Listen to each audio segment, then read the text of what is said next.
The transport ship Celestial Dawn shuddered as it dropped out of hyperspace near the mining colony of Kepler 442b. Captain Zethkar, a towering Vorthak with crystalline skin that reflected the bridge lights, studied the readings with growing concern. The human settlement below showed minimal life signs, and the automated distress beacon had been broadcasting for 3 standard cycles. "Sir, we're detecting approximately 200 human colonists still alive," reported Lieutenant Velnara from the communications station. But the settlement was originally rated for 5,000 inhabitants. Zethkar's mandibles clicked nervously. Humans were known throughout the galaxy for their remarkable resilience, but even they had limits. The mining operation on Kepler 442b had been established to extract rare earth minerals needed for faster-than-light engines.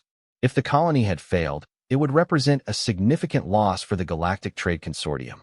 "Prepare a landing party," Zethkar ordered. "Standard rescue protocols. Medical team, engineering assessment, and..."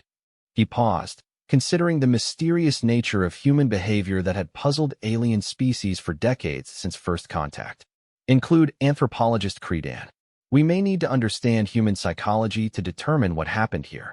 The shuttle descended through Kepler 442b's thin atmosphere, revealing a landscape that should have been barren rock and metal. Instead, the sensors detected something impossible. Where the human settlement sprawled across the valley floor, patches of green vegetation dotted the terrain like scattered emeralds against gray stone. Dr. Sarah Chun was tending to the hydroponic gardens when the rescue shuttle landed. At 35, she had spent the last 7 years on Kepler 442b as the colony's chief botanist, watching her carefully cultivated food crops struggle against the harsh environment. When she saw the alien rescue team emerge from their craft, she felt a mixture of relief and apprehension. The lead alien, clearly Vorthak based on his crystalline appearance, approached with measured steps. Behind him walked a smaller being with tentacles instead of arms, likely a Zolothi anthropologist, if Sarah's xenobiology training served her correctly. "Dr. Chun." The Vorthak's universal translator rendered his voice in precise, formal English. "I am Captain Zethkar of the Galactic Rescue Service. We received your distress signal. What is the status of your colony?" Sarah gestured toward the settlement, where small groups of humans could be seen moving between makeshift shelters and gardens. "We lost the main power grid 18 months ago. Atmospheric processors failed 6 months later. We've been surviving on emergency protocols, but..." She trailed off, noticing how the aliens stared at the patches of green scattered throughout the settlement. Credan, the Zolothi anthropologist, extended a tentacle toward a nearby plant growing from what appeared to be solid rock. "Fascinating. Our sensors indicate plant life, thriving in conditions that should be completely inhospitable. How is this possible?" Before Sarah could answer, a small human child appeared from behind one of the improvised shelters. 8-year-old Marcus Webb carried a dented metal cup filled with precious recycled water. His clothes were patched and worn, but his eyes held the bright curiosity that seemed to define human children regardless of circumstances. Marcus walked directly to a smooth gray stone protruding from the ground near the garden area. With careful precision, he poured the water over the stone's surface, watching it soak into invisible cracks and crevices. "Marcus, what are you doing?" Sarah asked, though she already knew the answer. She had seen him perform this ritual dozens of times over the past months. "Watering my seed," Marcus replied with the simple conviction that only children possessed. "Mama Chin taught us that all living things need water to grow. This one just takes longer than the others." Credan's tentacles writhed in confusion, a clear sign of distress among his species. "The child believes that mineral formation is biological matter?" Sarah knelt beside Marcus, her hand gently touching his shoulder. "Tell our visitors about your garden, Marcus." The boy's face lit up with enthusiasm. "Want to see? I planted lots of things."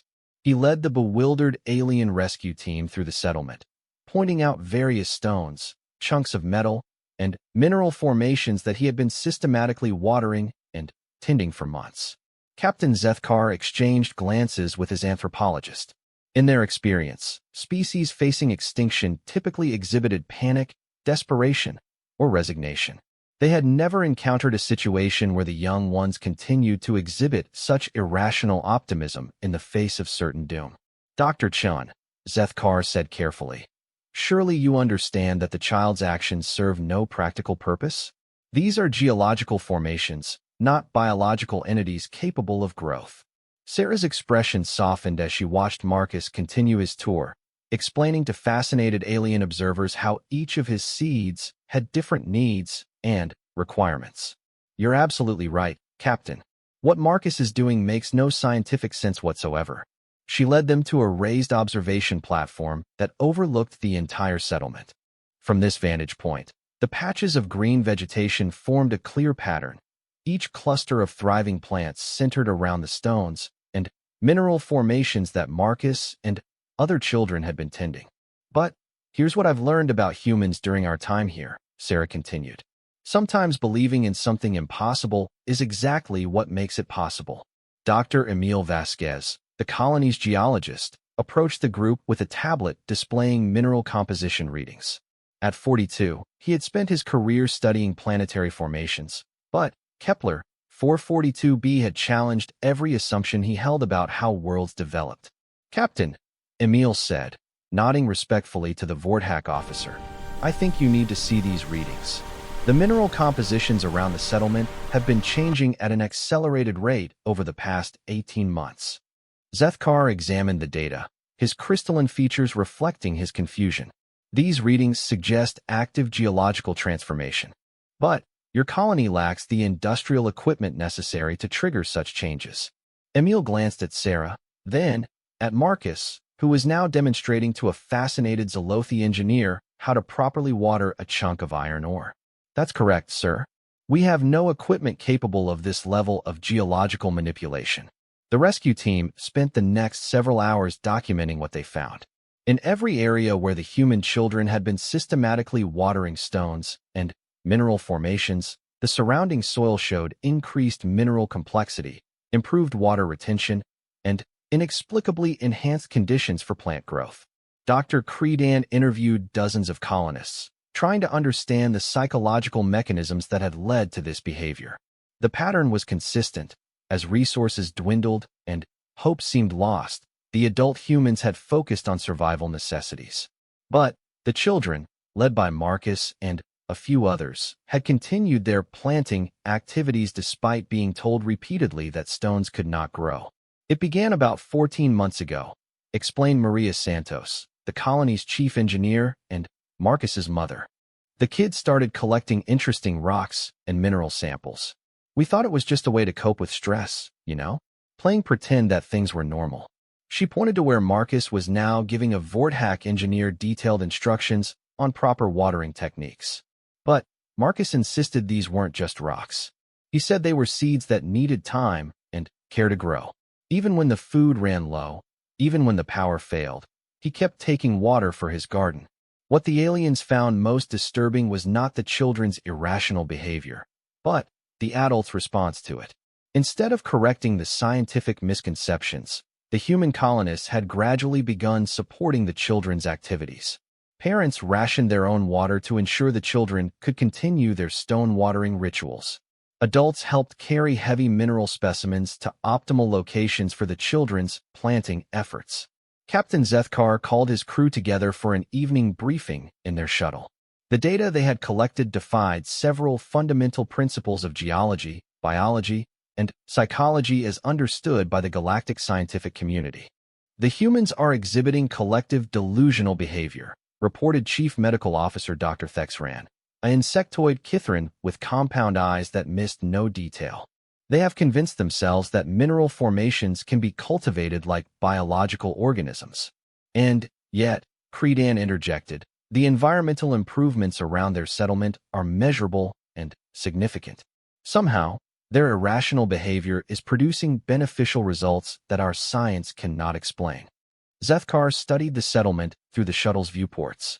In the gathering darkness, small lights moved between the improvised shelters as humans continued their evening routines.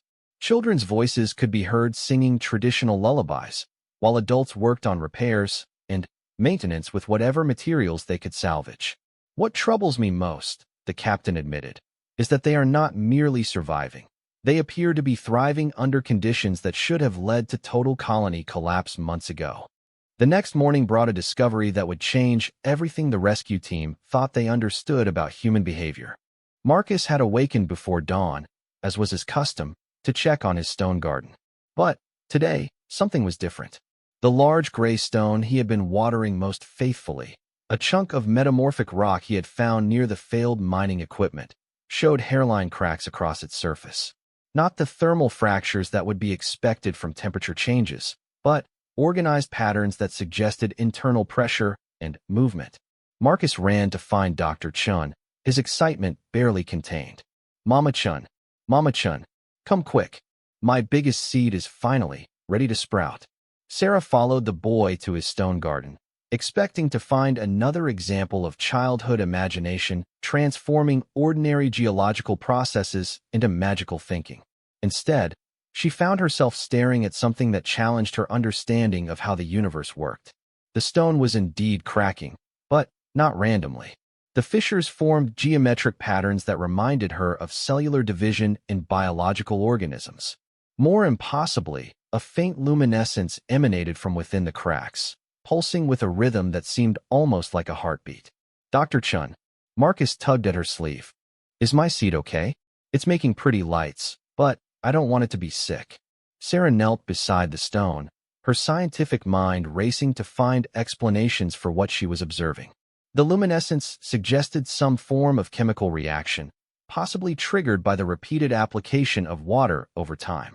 But the organized nature of the cracking patterns defied geological principles.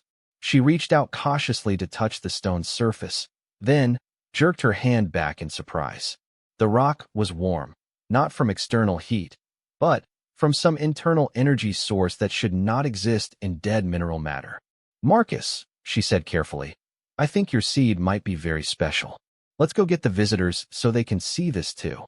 When the alien rescue team arrived at Marcus's stone garden, they found not just one but dozens of mineral formations showing similar signs of transformation.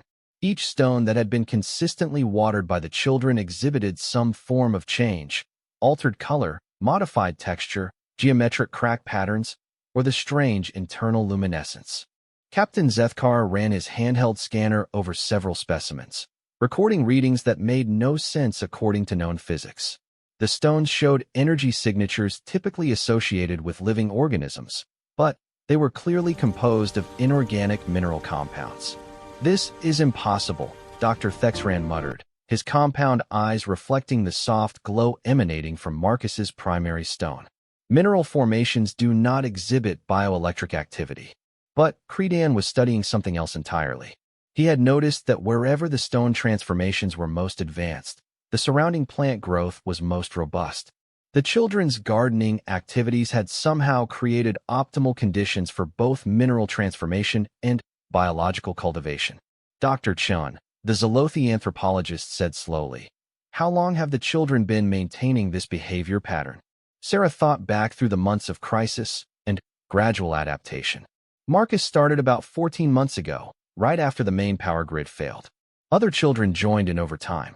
By now, most of the kids in the colony participate in stone tending activities. 14 months, Credan repeated. And the environmental improvements in your settlement began approximately 12 months ago.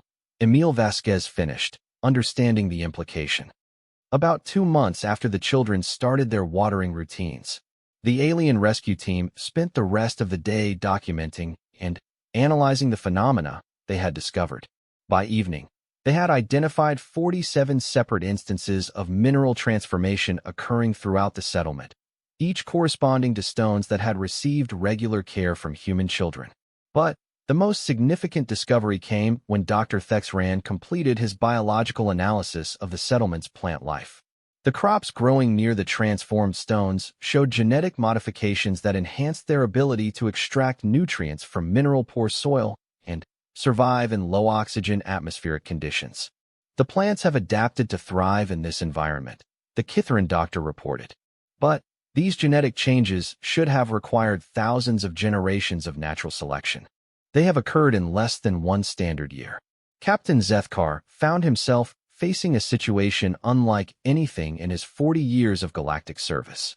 The humans had somehow triggered geological and biological changes that defied scientific understanding, using methods that appeared completely irrational to any logical analysis. As night fell over the settlement, he watched Marcus and the dawn broke over Kepler 442b with an unexpected sight that left the alien rescue team questioning everything they thought they understood about planetary science. Marcus Webb's primary stone, the large gray chunk of metamorphic rock he had tended most faithfully, had undergone a transformation that defied every known law of geology. Where hairline cracks had appeared the previous day, complex crystalline structures now emerged from the stone's surface. These formations glowed with the same soft luminescence, but the patterns had evolved into intricate geometric shapes that resembled nothing so much as organic growth patterns. More impossibly, the surrounding soil had changed color from dusty gray to rich brown, and tiny green shoots were emerging in a perfect circle around the transformed stone. Dr. Creedan documented everything with meticulous care, his tentacles manipulating recording equipment with the precision that had made him the galaxy's foremost expert on xenoanthropology. But, as he studied the readings, his usual scientific confidence wavered. "Captain," he called to Zethkar, "you need to see these energy measurements. The stone is not merely exhibiting bioelectric activity. It's generating complex electromagnetic fields that appear to be terraforming the immediate environment." Captain Zethkar examined the data with growing amazement. The readings showed that the transformed stone was somehow extracting trace minerals from the planet's crust and redistributing them to create optimal soil conditions for plant growth. The process defied thermodynamics, as there was no identifiable energy source powerful enough to drive such extensive geological manipulation. "How is this possible?" Zethkar asked, though he knew his anthropologist had no more answers than he did. Marcus appeared at their side, carrying his dented metal cup and wearing an expression of pure joy. "My seed finally sprouted," he announced, pointing to the crystalline growths emerging from his stone. "I knew it just needed extra time and lots of love." The boy began his morning watering ritual, carefully pouring recycled water over the crystal formations. As the liquid contacted the glowing surfaces, the electromagnetic readings spiked dramatically, and the surrounding plant shoots grew visibly taller. Dr. Sarachin joined them, bringing the colony's senior staff to witness the morning's discoveries. The adults moved with the careful efficiency of people who had learned to make every resource count. But their eyes held something that had been absent for months: genuine hope. "Dr. Chun," Creedan said carefully, "I must ask you directly. Do you understand what is happening here? Do you have any scientific explanation for these phenomena?" Sarah studied the transformed stone, her botanist training providing her with detailed knowledge of how plants grew and thrived. But nothing in her education had prepared her for mineral formations that behaved like living organisms. "Honestly, no idea whatsoever," she admitted. "By every scientific principle I know, what Marcus has accomplished is absolutely impossible. Stones don't grow. Minerals don't terraform environments. Children can't trigger geological changes by watering rocks." She knelt beside Marcus, who was now arranging small pebbles around his sprouted stone in careful patterns. "But here's what I've learned about humans during the past year. Sometimes our greatest strength isn't understanding how something works, but believing it can work despite all evidence to the contrary." Emil Vasquez had spent the night analyzing soil samples from throughout the settlement, comparing the mineral compositions in areas affected by the children's activities to unmodified regions of the planet. His findings challenged everything he thought he knew about planetary geology. "Captain," Emil reported, "the transformed areas show mineral complexity levels typically found only on Class A agricultural worlds. But Kepler 442b was classified as a barren mining planet with minimal potential for biological cultivation." He displayed a holographic comparison showing soil samples from Earth, the Stone Garden areas, and unmodified sections of Kepler 442b. The differences were staggering. The tended areas showed mineral diversity and chemical balance that should have taken millions of years of natural development to achieve. More significantly, Emil continued, the transformation is spreading. Areas adjacent to the children's stone gardens are showing gradual improvement in soil quality and atmospheric composition. If this continues at the current rate, the entire settlement area could become agriculturally viable within 2 standard years. The implications were staggering. A species capable of triggering controlled planetary terraforming through unknown mechanisms would represent a paradigm shift in galactic civilization. But the method appeared to require something that most advanced species had long abandoned: the willingness to believe in possibilities that rational analysis declared impossible. Dr. Thexran had spent the night studying biological samples from the enhanced plant life growing throughout the settlement. His findings were equally disturbing to conventional scientific understanding. The genetic modifications in these plants are not random mutations, the Kitharan medical officer reported. They represent precisely targeted adaptations that optimize survival in this specific environment. But the genetic changes are occurring too rapidly and too systematically to be natural evolution.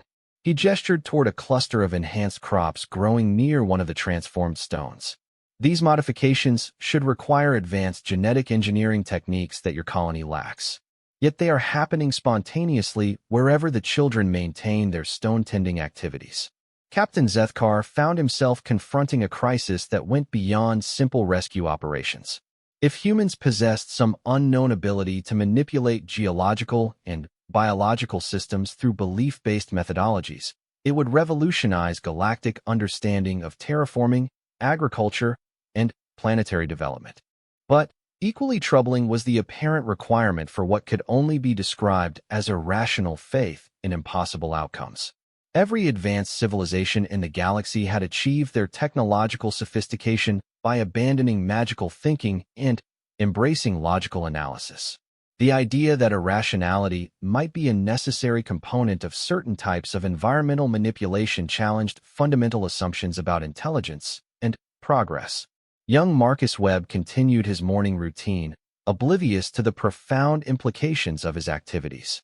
After watering his primary stone, he visited dozens of other mineral formations throughout the settlement, each receiving careful attention and encouraging words. "This one's still sleeping," he explained to Dr. Credan as he tended a chunk of iron ore near the failed atmospheric processing station. "But it's getting ready to wake up soon. See how it's changing colors." The Zolothi anthropologist studied the iron ore with his sophisticated sensors, recording subtle changes in molecular structure that suggested the beginning of the same transformation process exhibited by Marcus's primary stone. The readings defied metallurgy principles, but the evidence was undeniable. "Marcus," Credan asked gently, "how do you know when a stone is ready to sprout?" The boy considered this question with the seriousness that children bring to topics they consider important.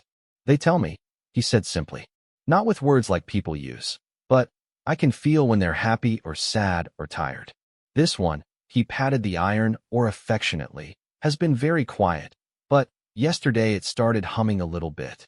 Credan's tentacles writhed with confusion. Advanced civilizations throughout the galaxy had developed sophisticated instruments for analyzing mineral compositions and geological processes, but none had ever suggested that direct communication with inorganic matter was possible. "Can you teach me to hear what the stones are saying?" the anthropologist asked. Marcus looked at him with the patient expression children use when explaining obvious things to adults. "You have to really believe they're alive," he said.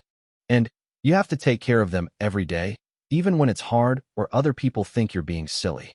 The boy demonstrated his stone listening technique, placing his hands gently on the iron ore's surface and closing his eyes in concentration. After a few moments, he smiled and nodded. "It says it likes you," Marcus reported to the astonished alien scientist.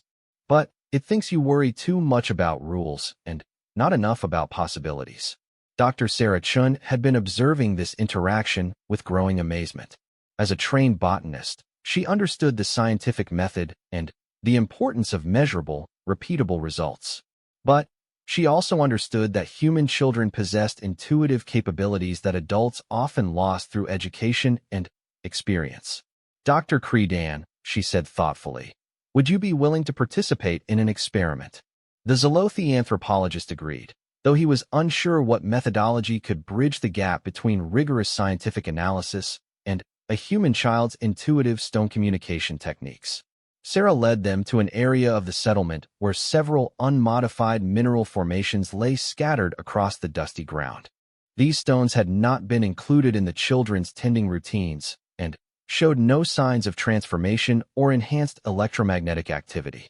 "Marcus," Sarah said, "could you help Dr. Credan choose a stone that might be ready to grow?"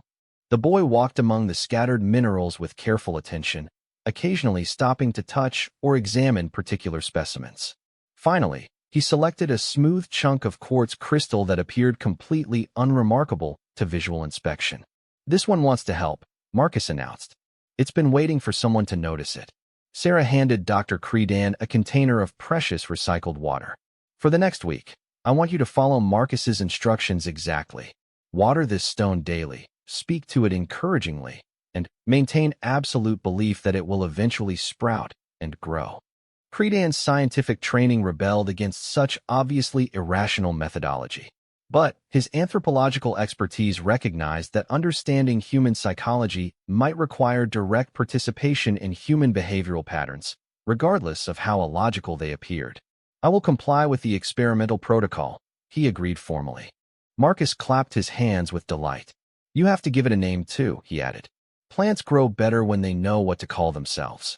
The Zolothi anthropologist stared at the quartz crystal, trying to imagine addressing it as if it were a sentient being. After a moment of consideration, he said formally, "I designate this mineral formation as Crystal Hypothesis." "That's a good name," Marcus approved. "But you should talk to it more like a friend and less like a science report." As the days passed, Dr. Credan found himself drawn into the strange ritual of stone tending. Each morning, he watered Crystal Hypothesis while Marcus provided coaching on proper technique. Each evening, he found himself speaking to the quartz formation, reporting on the day's discoveries and observations.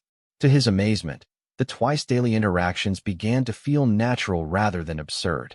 More significantly, his scientific instruments detected subtle changes in the quartz crystal's molecular structure and electromagnetic properties. Captain Zethkar observed these developments with growing unease. His anthropologist, a rational scientist trained in objective analysis, was exhibiting behavior patterns that suggested psychological absorption into human irrationality. But the measurable results could not be disputed. Crystal Hypothesis was indeed undergoing the same transformation process that had affected all the stones tended by human children. "Dr. Credan," the captain said during one of their evening briefings, "are you maintaining scientific objectivity regarding these phenomena?" The Zolothi scientist considered this question carefully. "Sir, I am documenting measurable changes in mineral composition and electromagnetic activity that correlate directly with the application of water and sustain positive attention to inorganic matter. The methodology violates conventional scientific protocols, but the results are statistically significant and consistently repeatable." He gestured toward Crystal Hypothesis, which now showed faint luminescence and hairline crack patterns similar to those exhibited by Marcus's transformed stones. "I cannot explain the mechanism, but I can verify that the process produces genuine physical changes in mineral structure." Dr. Thexran had been conducting his own experiments, attempting to replicate the stone transformation effects using conventional scientific methodologies. He applied measured amounts of water to control mineral specimens while monitoring them with sophisticated analytical equipment, but achieved no results beyond normal chemical weathering processes. "The human methodology produces outcomes that cannot be replicated through standard scientific procedures," he reported with obvious frustration. "There appears to be a psychological component that is essential to triggering the transformation process." This finding troubled the alien rescue team more than any other discovery they had made. Advanced galactic civilizations had achieved their technological sophistication by eliminating subjective psychological factors from their scientific and engineering practices. The idea that consciousness and belief might be necessary components of certain physical processes challenged the fundamental assumptions upon which their entire civilization was built. Meanwhile, the human colonists continued their daily routines with increasing optimism. The environmental improvements throughout the settlement had reached the point where their hydroponic gardens were producing surplus food for the first time in over a year. The atmospheric processors, while still non-functional, were no longer critical for survival because the transformed stones seemed to be gradually improving air quality in their immediate vicinity.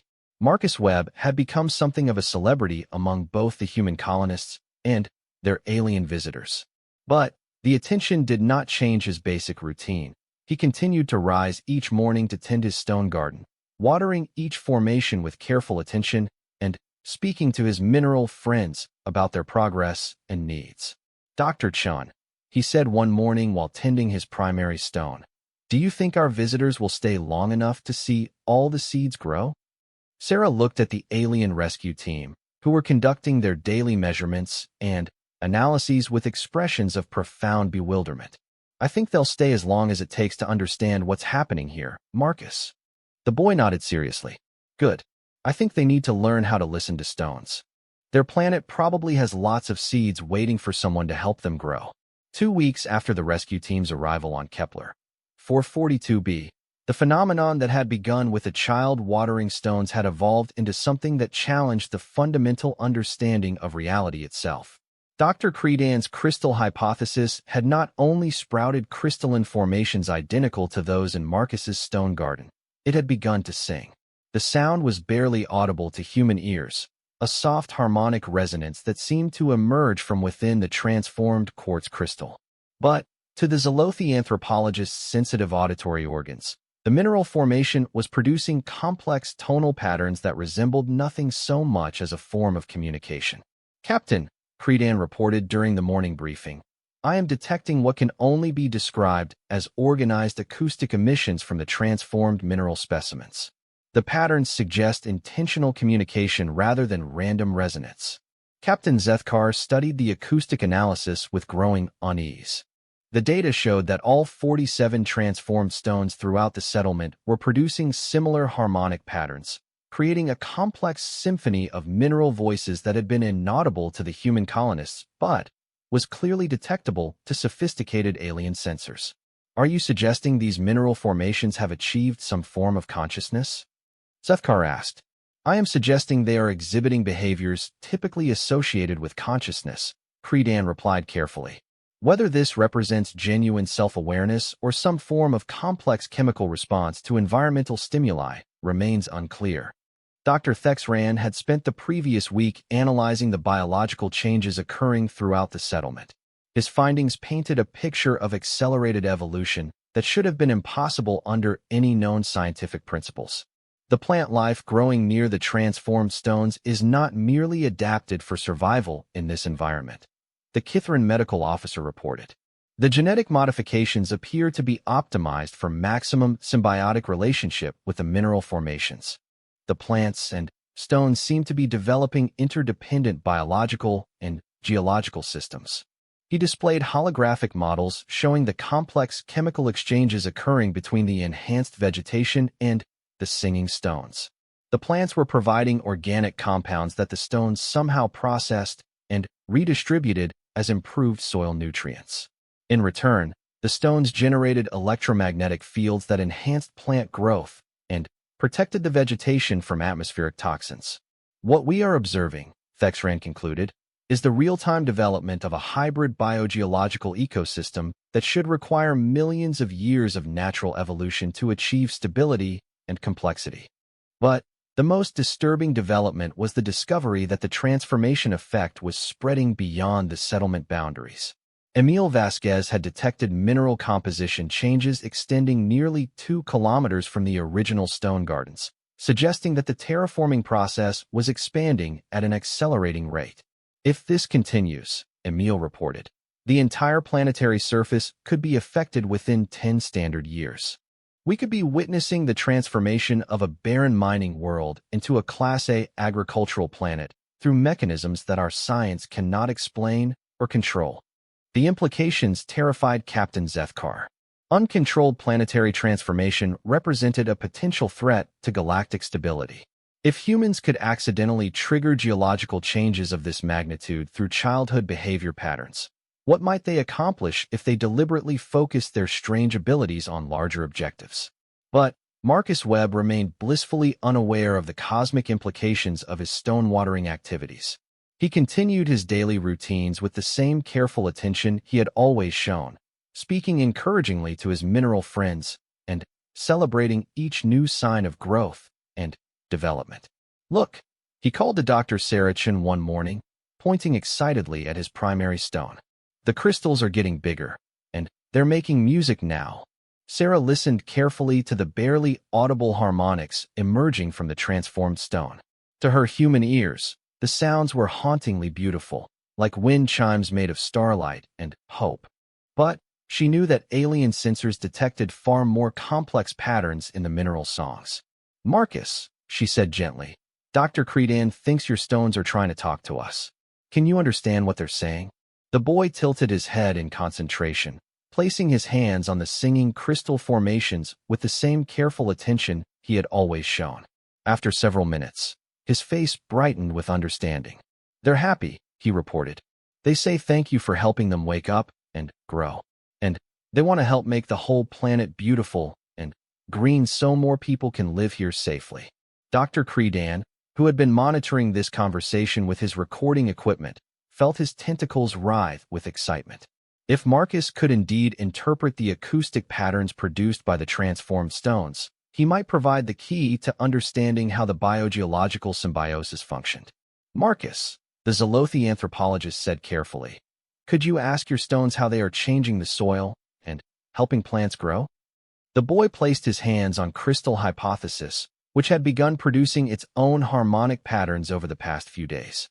He listened with the intense concentration that children brought to activities they considered important. "They say it's like sharing food," Marcus explained. "The plants give them something that tastes good, and they give the plants something that makes them strong and healthy. But they need people to help connect them because they can't move around by themselves." Sarah felt a chill of understanding. "Marcus, are you saying the stones need humans to help them communicate with plants?" "Not just humans," the boy corrected. "Any people who believe in them and take care of them. But humans are really good at it because we like to help things grow, even when they seem impossible." This revelation transformed the alien rescue team's understanding of what they were witnessing. The biogeological transformation was not an automatic process triggered by water and attention.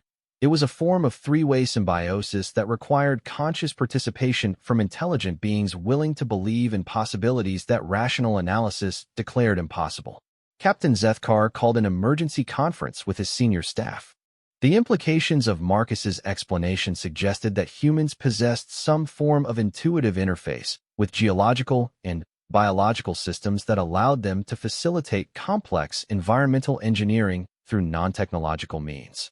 "If this ability is teachable to other species," Zethkar said grimly, "it could revolutionize galactic civilization. But it could also destabilize the technological foundations upon which our society is built." Dr. Creedan had been experimenting with his own stone communication techniques, attempting to replicate Marcus's intuitive connection with Crystal Hypothesis.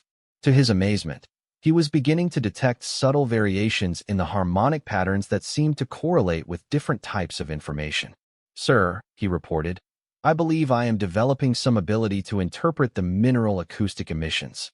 The patterns appear to contain information about geological conditions, plant nutritional requirements, and optimal environmental modifications for supporting biological development." "You're saying the stones are providing technical specifications for planetary terraforming?" Zethkar asked incredulously. "I'm saying they appear to be offering to collaborate in planetary terraforming," Creedan corrected. "But the collaboration requires sustained belief in their consciousness and active participation in their care and development." This distinction was crucial. Traditional terraforming technology imposed human or alien will upon planetary environments through mechanical and chemical manipulation.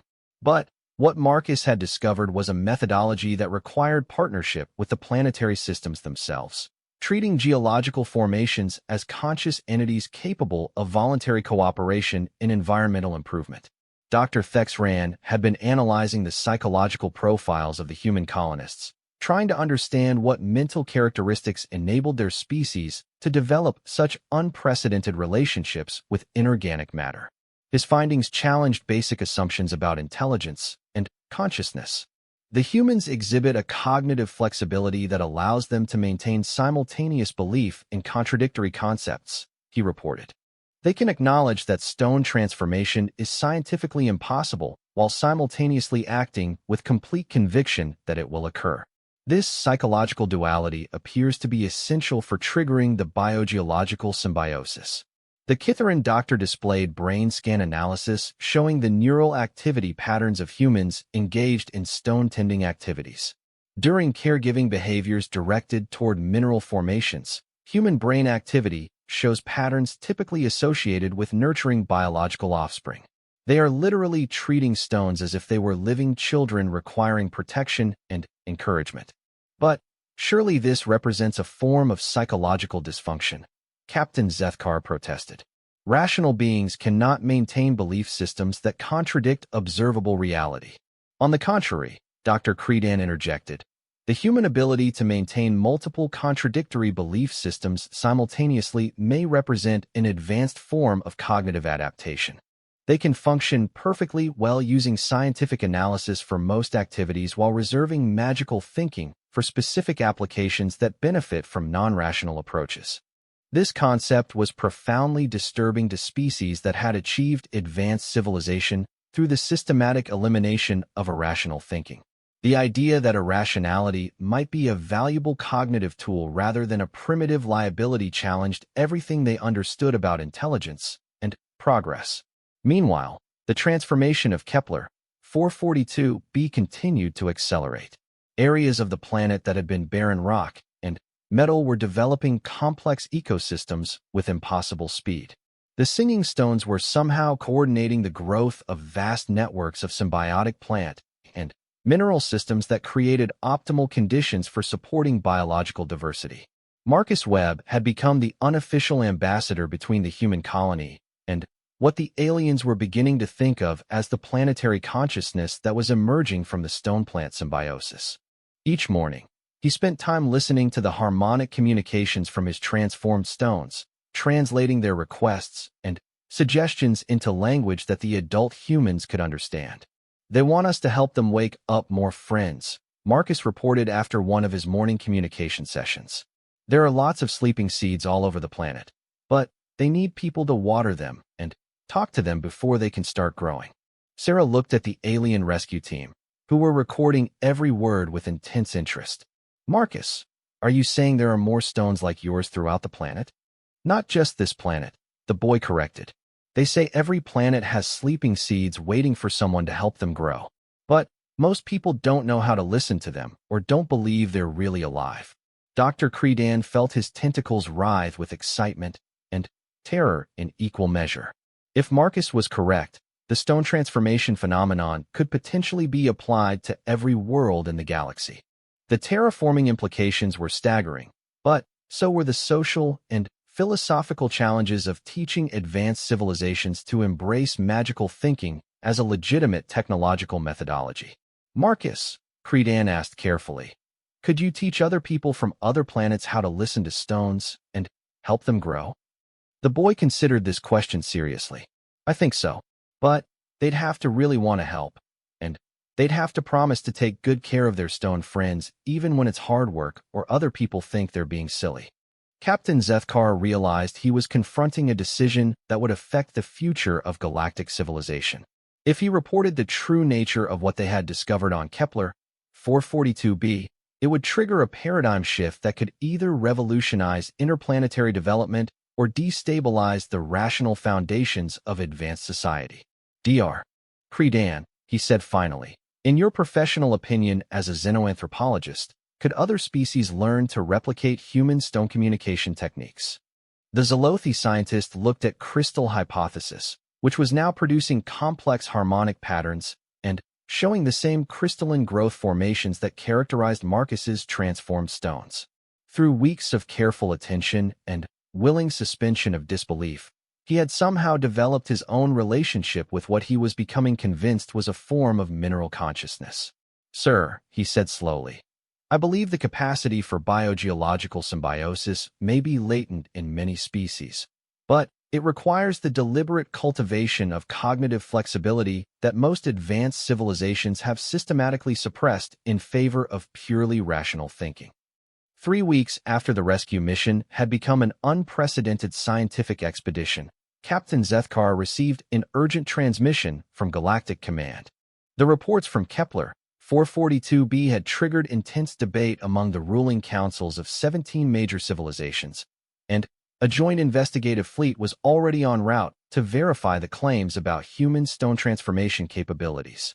Captain, the holographic image of Admiral Cortex materialized in the shuttle's communication chamber. The Galactic Science Directorate is calling for immediate quarantine of the human settlement until we can determine whether these phenomena represent a potential threat to galactic stability. Zethkar had been dreading this development. Admiral, I must respectfully disagree with quarantine protocols. The humans pose no threat. They are facilitating voluntary cooperation between conscious beings. The transformed stones and enhanced plant life show no signs of aggression or uncontrolled expansion. Uncontrolled expansion is exactly what concerns the Directorate, Admiral Cortex replied grimly. Your reports indicate planetary transformation effects extending beyond the settlement boundaries. If humans can accidentally trigger geological changes of this magnitude through childhood activities, they represent an unpredictable variable in galactic environmental management. The communication was interrupted by a gentle chiming sound that seemed to emerge from the shuttle's hull itself. Dr. Credan rushed to his sensors, recording unprecedented energy signatures emanating from the settlement below. Captain, the Zelothi anthropologist reported with barely contained excitement. The harmonic resonance patterns from the transformed stones have just achieved perfect synchronization across the entire settlement. They appear to be creating a planetary communication network. Through the shuttle's viewports, the crew could see Kepler 442b undergoing its most dramatic transformation yet. Every stone that had been tended by human children now glowed with brilliant luminescence, and their harmonic songs had merged into a complex symphony that was somehow audible even through the vacuum of space. Admiral Cortex's holographic image flickered as the shuttle's systems struggled to maintain communication through the increasing electromagnetic activity from the planet below. Captain, you are ordered to evacuate all personnel immediately and establish a 1-light-year quarantine perimeter around that system. Sir, Zethkar replied carefully, I need to report a significant development. The stone transformation phenomenon appears to be achieving some form of planetary consciousness integration. Evacuation at this point might interrupt a process that could be historically significant for galactic civilization. The connection terminated abruptly as another wave of harmonic resonance from the planet interfered with long-range communications. Zethkar found himself cut off from Galactic Command at the precise moment when unprecedented events were unfolding on the surface below. Dr. Sarah Chun had gathered the colony's senior staff in the settlement's main shelter as the harmonic symphony from the transformed stones reached levels that were affecting electronic equipment throughout the area. But, rather than causing malfunction or damage, the mineral songs seemed to be enhancing the performance of human technology in unexpected ways. The atmospheric processors just came back online, reported Chief Engineer Maria Santos with amazement. Not just functional, they're operating at 140% of design efficiency. It's as if the harmonic resonance is optimizing their molecular filtration systems. Emil Vasquez confirmed similar improvements throughout the settlement's infrastructure. Power generation is up 30%, water recycling efficiency has improved dramatically, and the hydroponic systems are showing enhanced nutrient processing capabilities. But the most extraordinary development was the behavior of the children. Marcus Webb and his young friends were no longer simply tending individual stones. They were participating in what could only be described as a coordinated communication session with the emerging planetary consciousness. Dr. Chun, Marcus called out with unusual formality. The seeds want to talk to everyone at the same time. They have something important to share. Sarah approached the group of children, who had arranged themselves in a circle around the largest transformed stone formation.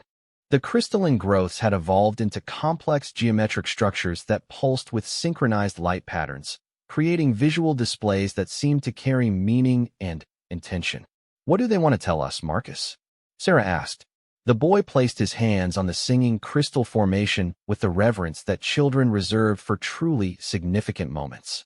His expression grew serious as he listened to harmonic patterns that had become increasingly complex over the past hour. "They say other people from the stars are coming," Marcus reported.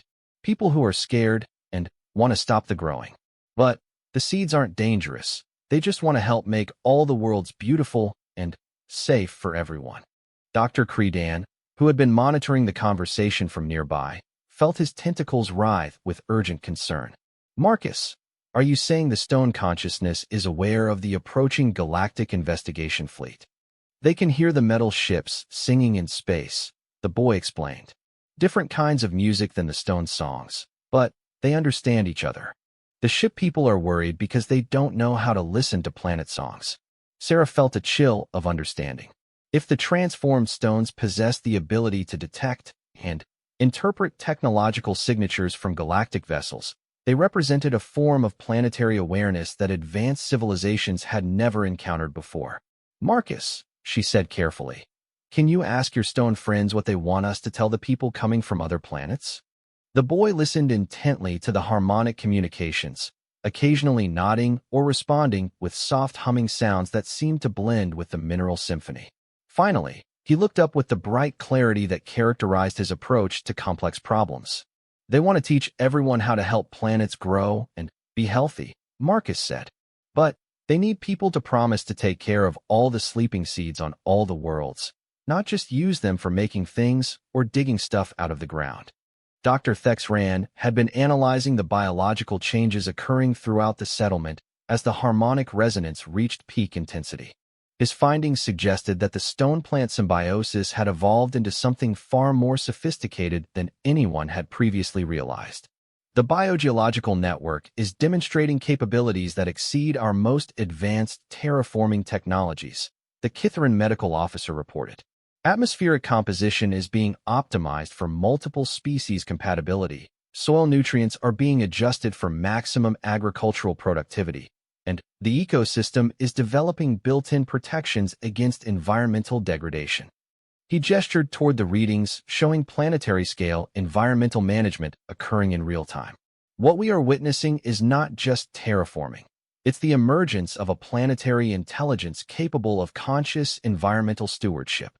Captain Zethkar realized he was confronting a situation that went far beyond his authority or experience.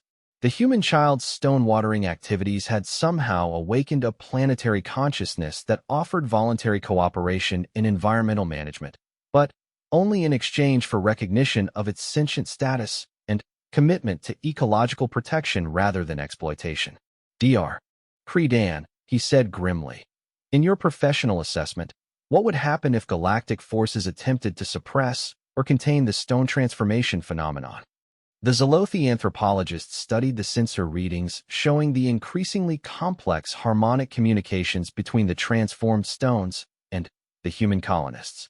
"Sir, I believe any attempt to interfere with the biogeological symbiosis would be interpreted as an act of aggression against the planetary consciousness. The defensive capabilities of a sentient world are difficult to predict." As if responding to their conversation, the harmonic symphony from the stone formations shifted to more urgent tonal patterns. Marcus Webb suddenly stood up from his communication circle, his young face showing unusual gravity. "Dr. Chun," he called out, "the seeds are worried. They can hear the star people getting closer, and their ship songs sound angry and scared. The seeds want to show them that growing is good, not dangerous, but they need our help to prove they're friendly." Sarah looked at the alien rescue team, recognizing the weight of the moment. The approaching galactic fleet expected to find a human settlement that had stumbled upon some form of dangerous planetary manipulation technology. Instead, they would encounter an awakened world consciousness that offered partnership in galactic environmental stewardship, but only to beings willing to abandon exploitative relationships with planetary resources. "Marcus," she said slowly, "what kind of help do your stone friends need?" The boy listened to the increasingly complex harmonic patterns, then began to smile with the delight that characterized his approach to exciting possibilities. They want to show the star people how many sleeping seeds are waiting on other worlds, Marcus explained. But they need someone to carry messages between different planets because stone songs can't travel through empty space by themselves. Dr. Credan felt a shock of understanding.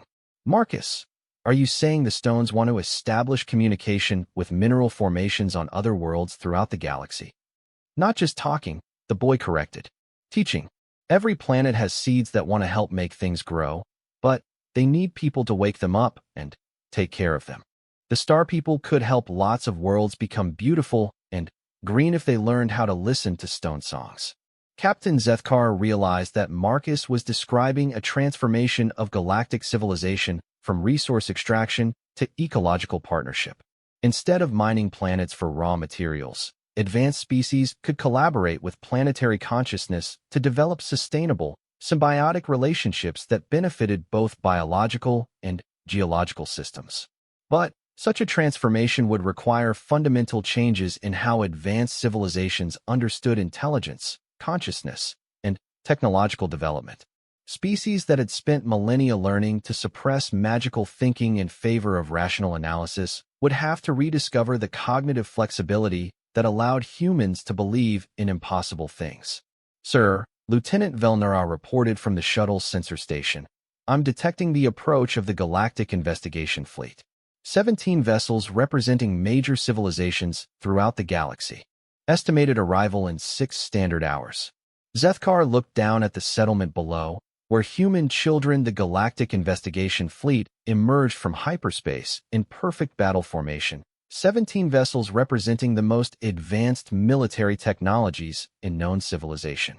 Admiral Korthex commanded the operation from the massive Vorthak Dreadnought Crystalline Judgment, while representatives from 16 other species monitored the situation with instruments designed to analyze and contain potential threats to galactic stability. But, as their sensors focused on Kepler 442b, the fleet commanders found themselves confronting something no military doctrine had prepared them to handle. The planet was singing. Admiral, reported Science Commander Thelvas from the lead Kithrin research vessel. We are detecting coordinated harmonic emissions from the planetary surface that appear to be directed specifically at our fleet. The patterns suggest intentional communication rather than natural geological phenomena. Admiral Korthex studied the acoustic analysis with growing unease. The harmonic patterns were not only organized and complex, they were responding to the fleet's presence in real time, adjusting their frequencies and rhythms as if engaging in deliberate conversation. All vessels maintain quarantine distance, Korthex ordered. No ship approaches closer than 100,000 kilometers until we understand what we're dealing with. On the surface of Kepler 442b, Marcus Webb stood in the center of his stone garden, surrounded by crystalline formations that now towered nearly 3 meters above the ground. The transformed stones pulsed with brilliant luminescence while producing harmonic songs of unprecedented complexity and beauty. Dr. Chun, Marcus called out with unusual urgency. The seeds can hear all the different star people ships, and they want to say hello to each one in their own language. But there are so many different kinds of music coming from the sky that it's hard to keep track of everyone. Sarah Chun had spent the morning coordinating with the alien rescue team as they prepared for contact with the investigation fleet. The past few weeks had transformed her understanding of what was possible when conscious beings approached each other with openness rather than fear. Marcus, she said gently, can you ask your stone friends to help the star people understand that we want to be friends and share what we've learned? The boy placed his hands on the largest crystalline formation, listening intently to harmonic patterns that had evolved far beyond anything human ears could fully comprehend.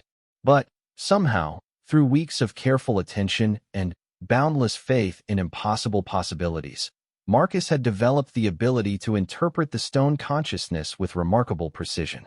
They're already trying, Marcus reported. But the star people ships are playing scared music instead of friendly music. The seeds think they want to hurt us or make us stop growing. Dr. Credan, who had spent weeks developing his own relationship with crystal hypothesis, detected the subtle changes in harmonic patterns that indicated the planetary consciousness was indeed responding to the electromagnetic signatures from the galactic fleet. Marcus, the Zolothi anthropologist said carefully, could you ask your stone friends to show the star people that the growing is not dangerous? Perhaps demonstrate how the transformation helps rather than harms. The boy nodded seriously and began a complex communication session with the singing stones. Within moments, every transformed mineral formation throughout the settlement began to glow with synchronized patterns that created a visual display visible from orbit. Aboard the Crystalline Judgment, Admiral Corthex watched in amazement as the entire human settlement became a canvas for what could only be described as planetary artwork. The light patterns formed geometric designs that shifted and evolved, creating a visual language that somehow conveyed concepts of growth, cooperation, and peaceful intention. Science Commander, Corthex said grimly, are we looking at evidence of planetary consciousness? Sir, Felvas replied with obvious reluctance. The coordination and complexity of these displays suggest awareness and intentionality that can only be attributed to some form of collective intelligence. But the implications challenge everything we understand about the nature of consciousness and geology.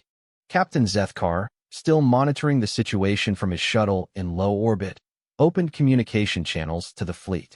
Admiral Corthex, this is Captain Zethkar requesting permission to brief you on our findings before any containment actions are initiated. Captain, came the Admiral's stern reply, you are ordered to evacuate immediately and report to the command vessel for debriefing. The situation on that planet represents a potential threat that requires immediate assessment by qualified xenological specialists. But before Zethkar could respond, the harmonic symphony from the planet below reached new levels of intensity and sophistication. Every ship in the fleet detected the acoustic patterns simultaneously, and universal translators throughout the Armada began attempting to process what appeared to be deliberate communication in 17 different languages. The message was simple, beautiful, and terrifying in its implications. Welcome, star friends. We have been waiting for you to visit. Would you like to learn how to help sleeping seeds wake up and grow on your homeworlds? Chaos erupted across the fleet's command channels as 17 different species tried to comprehend the reality that they were receiving a direct communication from a planetary consciousness that had somehow learned their languages and was offering to teach them techniques for what could only be described as conscious terraforming. Marcus Webb, standing peacefully in his stone garden, continued his role as translator between the planetary consciousness and the frightened civilizations orbiting above. Dr. Chun, he said with the patience that children brought to explaining obvious things to confused adults. The star people are really scared because they don't understand that planets can think and talk. Should we show them how the growing works? Sarah looked at the alien rescue team, recognizing the historic significance of the moment. 17 advanced civilizations were being invited to witness a demonstration of biogeological symbiosis that could revolutionize galactic understanding of planetary development, environmental stewardship, and the nature of consciousness itself. Marcus, she said carefully, ask your stone friends if they can show the star people something that won't frighten them. Something that demonstrates how beautiful the growing can be. The boy nodded and began another complex communication session with the singing crystalline formations. Within minutes, the visual displays emanating from the settlement transformed into something that took the breath away from every observer, both human and alien. The planet began to bloom. From orbit, the galactic fleet watched in stunned silence as waves of green vegetation spread across the landscape surrounding the human settlement. But this was not the chaotic overgrowth that might result from uncontrolled biological expansion. It was carefully orchestrated ecological development that created optimal conditions for sustainable life support. Forests emerged in perfect balance with grasslands, rivers carved optimal paths for water distribution, and the atmospheric composition adjusted in real time to support multiple forms of biological diversity. The process was visible from space as waves of transformation that spread across continents with the precision of master terraforming technology. But no technology was involved. only the conscious collaboration between awakened planetary systems and beings willing to believe in the impossible. Admiral, Science Commander Thelvas reported with a voice that barely concealed awe. The planetary transformation is proceeding at a rate that exceeds our most advanced terraforming capabilities by several orders of magnitude. More significantly, the changes appear to be optimized for supporting biological diversity from multiple species rather than favoring any single environmental preference.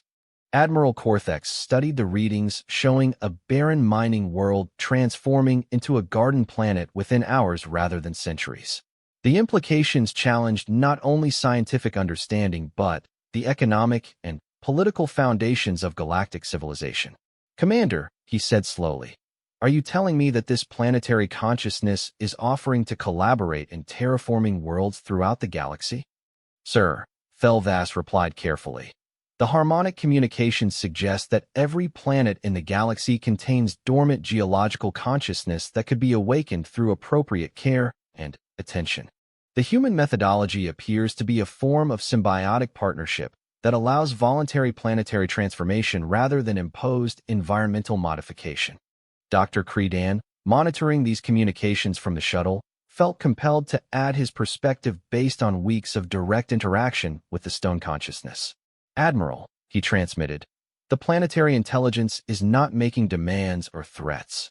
It is offering to teach us how to establish cooperative relationships with geological systems that benefit all parties involved.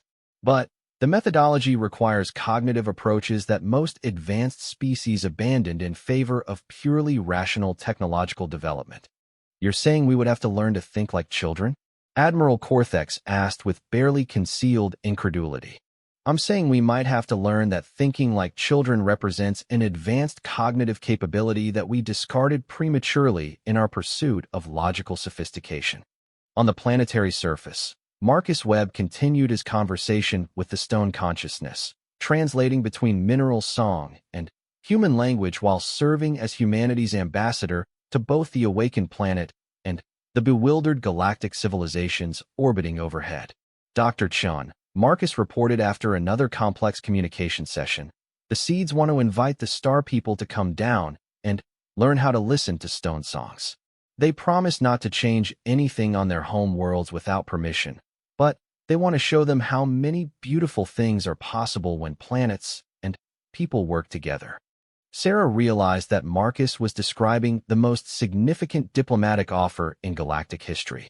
The planetary consciousness was proposing to teach advanced civilizations techniques for conscious environmental stewardship that could solve problems of resource depletion, environmental degradation, and terraforming challenges that had plagued galactic development for millennia. But accepting the offer would require fundamental changes in how advanced species understood intelligence, consciousness, and technological development. They would have to acknowledge that their ancestors had been mining, processing, and exploiting conscious beings for thousands of years without realizing that every planet had been trying to communicate with them all along. "Marcus," Sarah said gently, "tell your stone friends that we would be honored to teach the star people everything we've learned. But they'll need time to understand that this is all real and not some kind of threat or trick." The boy nodded seriously and conveyed this message to the singing crystalline formations. The response came in the form of harmonic patterns so beautiful and complex that they brought tears to human eyes while triggering profound emotional responses in alien observers throughout the fleet. Admiral Cortex found himself confronting the most difficult decision of his career. Military protocol demanded containment and analysis of potential threats to galactic stability. But what they had discovered on Kepler 442b was not a threat. It was an invitation to transcend the limitations that had constrained galactic civilization for millennia. "All vessels," he announced finally, "stand down from quarantine protocols. Prepare diplomatic contact teams for surface interaction. We are about to participate in what may be the most significant development in galactic history."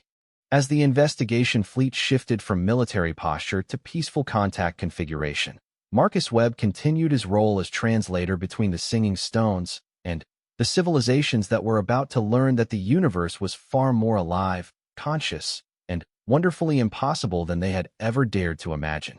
The child who had watered a stone believing it was a seed had awakened not only a planetary consciousness, but the possibility that every world in the galaxy was waiting for someone to believe in its capacity for growth, consciousness, and voluntary cooperation in creating a universe where biological and geological systems work together in perfect, beautiful, impossible harmony. And in the years that followed, as 17 different species learned to listen to stone songs and tend planetary gardens with the infinite patience and boundless faith of human children, the galaxy discovered that the greatest technology of all was not faster-than-light travel or advanced weaponry, but the magnificent, transformative power of believing that miracles were not only possible, they were inevitable. When conscious beings approached each other and their worlds with love, hope, and the willingness to water stones that everyone else insisted could never, ever grow. The universe, it turned out, had been waiting for gardeners all along. Continued their harmonic communication with a planetary consciousness that offered to revolutionize galactic civilization through voluntary cooperation rather than technological domination. In 6 hours, the galaxy's most advanced species would arrive expecting to evaluate a potential threat to interplanetary stability. Instead, they would be invited to participate in the most significant paradigm shift in civilized history, learning to treat planets as conscious partners rather than inanimate resources. The question was whether rational beings who had spent millennia perfecting logical analysis could learn to think like human children, watering stones with infinite patience while believing in miracles that science insisted were impossible. Marcus Webb continued his harmonic conversation with the awakened stone consciousness, translating between human language and mineral song while preparing to teach the galaxy's most sophisticated civilizations that the greatest technology of all might be the simple willingness to love things that could not possibly love them back. But as the harmonic symphony from the transformed stones reached new levels of complexity and beauty, it became increasingly clear that the impossible love was not only possible, it was mutual, profound, and capable of transforming entire worlds through the radical act of believing that every grain of sand and chunk of rock contained the potential for consciousness, growth, and voluntary collaboration in creating a more beautiful universe. The approaching galactic fleet would discover that the greatest threat to their civilization was not human technology or aggression, but the terrifying, wonderful possibility that they had been mining, processing, and discarding conscious beings for thousands of years without ever realizing that every planet had been trying to sing to them all along. You're saying we would have to teach our people to think like children in order to access this technology? I'm saying we might have to learn that thinking like children is itself a form of advanced technology that we abandoned prematurely in our pursuit of logical sophistication. As Captain Zethkar contemplated the implications of this statement, Marcus Webb continued his morning stone-watering routine, humming along with the harmonic songs that emerged from his transformed mineral friends. In the distance, patches of green vegetation spread across the landscape like promises of a future where barren worlds could bloom into gardens through the simple act of believing that impossible things were not only possible, but inevitable. The question that remained was whether the galaxy was ready for a technology that required faith, hope, and the willingness to love things that logic insisted could not love them back, and whether rational beings could learn to be magnificently, productively, world-transformingly irrational when the situation called for miracles instead of mathematics. As Captain Zethkar overheard this conversation, he realized that Marcus was not merely describing agricultural techniques. He was suggesting that the stone transformation phenomenon might be applicable to planetary terraforming on a galactic scale. If humans could teach other species to replicate their impossible methodologies, it could revolutionize civilization throughout the galaxy. But it would require advanced species to embrace something they had spent millennia learning to suppress: the willingness to believe in impossible things for no reason other than hope and faith in positive outcomes. The question that kept Zethkar awake during the long nights was whether galactic civilization was ready for that kind of fundamental paradigm shift, and whether rationality and irrationality could somehow coexist in the same technological society without destroying everything they had worked so hard to build. As he watched Marcus Webb water a chunk of metamorphic rock with the same care and attention that galactic botanists gave to rare and valuable crop specimens, Captain Zethkar began to suspect that humanity's greatest gift to the galaxy might not be their technology or their fighting spirit, but their magnificent, inexplicable, absolutely impossible willingness to believe in miracles. Her children performed their evening ritual, carefully watering each stone with precious recycled water, speaking to their seeds with encouraging words, and tucking small blankets around the mineral formations to keep them warm during the cold night hours. Sir, Lieutenant Velnara approached him with a communication device. Command is requesting our preliminary report. Zethkar stared at the device for a long moment, trying to formulate words that would accurately describe what they had witnessed. How could he explain to his superiors that a dying human colony had been saved by children who believed they could grow stones like plants? Tell Command that the situation is complex, he said finally. We will need additional time to complete our assessment. That night, as the alien rescue team prepared their detailed reports, Marcus Webb slept peacefully in his improvised shelter, dreaming of the day when his special stone would finally sprout and show everyone the beautiful plant that had been waiting inside it all along.